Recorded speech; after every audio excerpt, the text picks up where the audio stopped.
Ben ritrovati cari amici telespettatori, 37 gradi e mezzo vi conduce sempre ad Oristano per parlare questa volta di problemi della sanità. Anche in questo campo sicuramente ci sarebbe tantissimo da dire, si sente parlare sempre ed esclusivamente purtroppo di mala sanità, ma c'è anche sicuramente una sanità che è silenziosa, dove operano i medici con grandissima professionalità, danno dei servizi eccellenti e di cui si parla meno. Parliamo oggi di problemi della sanità della provincia di Oristano con il presidente dell'Ordine dei Medici, che è il dottor Antonio Sulis. Una delle lamentele che si sente spesso in questo periodo, dottor Sulis, da parte appunto dei medici di famiglia, è quella che le normative ultime avrebbero burocratizzato in maniera eccessiva la professione, quasi a svilire invece quella che è la peculiarità del medico: troppa burocrazia e meno possibilità di svolgere il proprio lavoro con il massimo della competenza richiesta. È così? Ma questo aspetto della burocrazia ormai se ne parla da molti anni.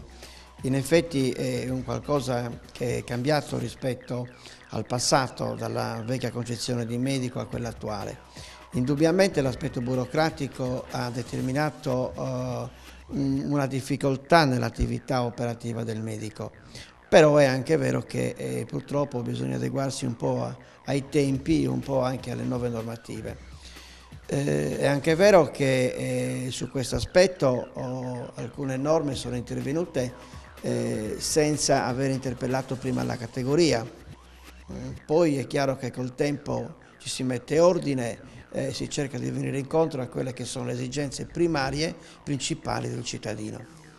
Se lei si riferisce all'ultima fase, cioè quella per cui il medico ormai deve inviare per via telematica le certificazioni online per quanto riguarda le certificazioni di malattia, prima ancora i certificati di invalidità civile, è anche vero che queste sono legate a tutta una serie di norme a livello nazionale che per certi versi, per quanto riguarda l'invalidità civile, è dovuta principalmente al fatto per snellire quelle che sono le procedure e quelle che sono anche i tempi di attesa che il paziente deve aspettare, o il cittadino, ovvero che deve aspettare prima di essere sottoposto a visita.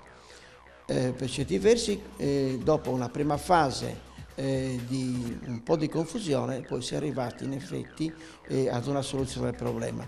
Ma questo noi in provincia l'abbiamo raggiunto grazie anche ad una concertazione che è avvenuta fra noi, Ordine dei Medici, i colleghi della Medicina Generale, il sindacato e l'INPS, cercando di andare anche nel territorio per poter venire incontro appunto alle esigenze del cittadino.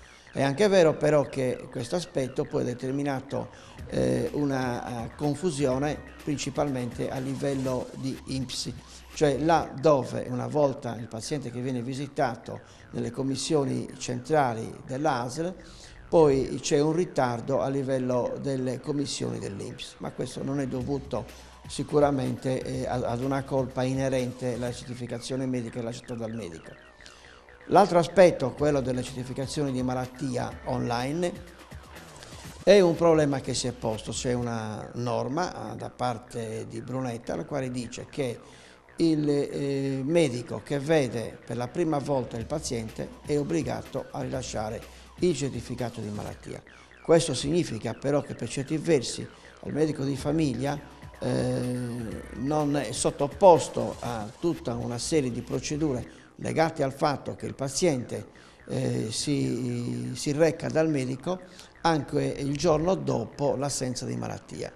In questo caso il paziente o il medico che vede il paziente per la prima volta è obbligato a rilasciare il certificato di malattia, anche un medico libero professionista, che può essere anche l'odontoiatra.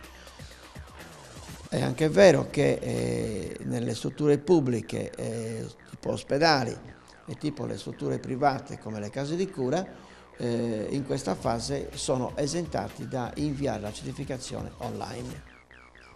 Però uno degli aspetti ugualmente che fa discutere, ecco, la professione del medico ne viene un po' svilita da questo eccesso di burocrazia, perché se è necessario per abbattere il fenomeno, perché alla fine questo è il discorso, abbattere il fenomeno dell'assenteismo nei luoghi di lavoro, appunto di persone che magari hanno marciato a iosa su una patologia che possono pur avere, il medico è chiamato a fare altre cose. L'utente, il paziente, si aspetta dal medico che faccia il medico, non che faccia il burocrate. Ecco, l'ordine che lei presiede, cosa pensa di questo aspetto? Perché spesso e volentieri capita anche che il medico sia additato sempre di più, no? Succede un minimo problema,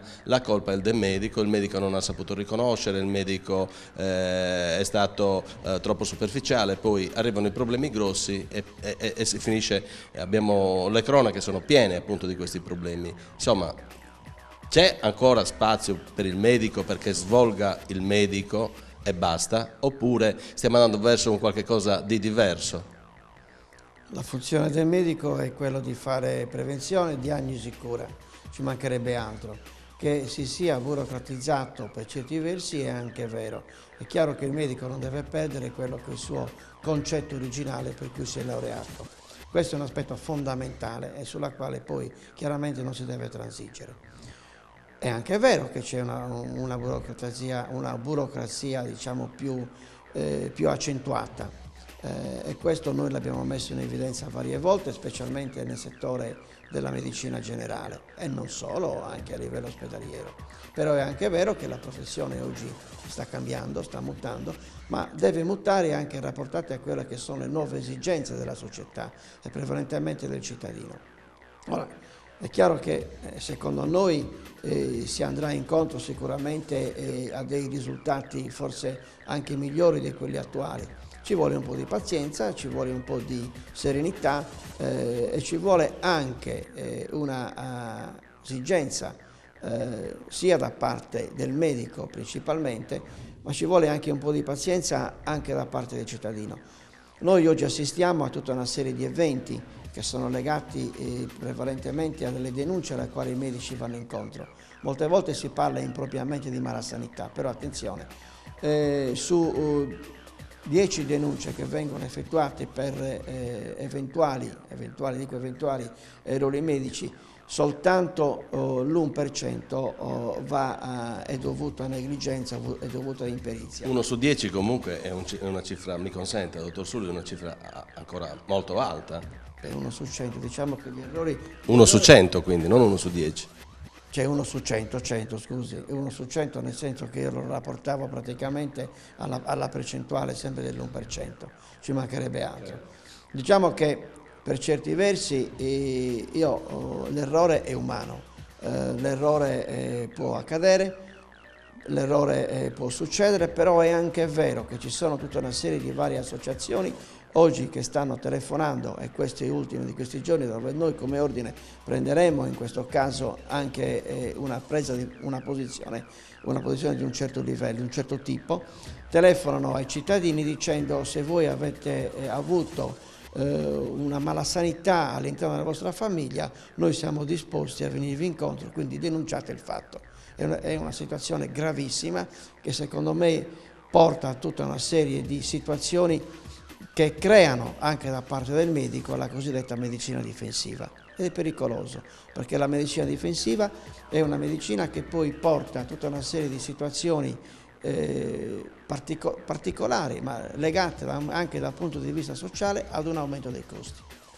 E io mi fermerei qui. Abbiamo iniziato un discorso che ci sta portando man mano più avanti, man mano che si va avanti si allarga e merita di essere ulteriormente approfonditi. Però io mi fermo qui, vi ringrazio per averci seguiti fino a questo punto e vi rimando alla prossima puntata di 37 gradi e mezzo.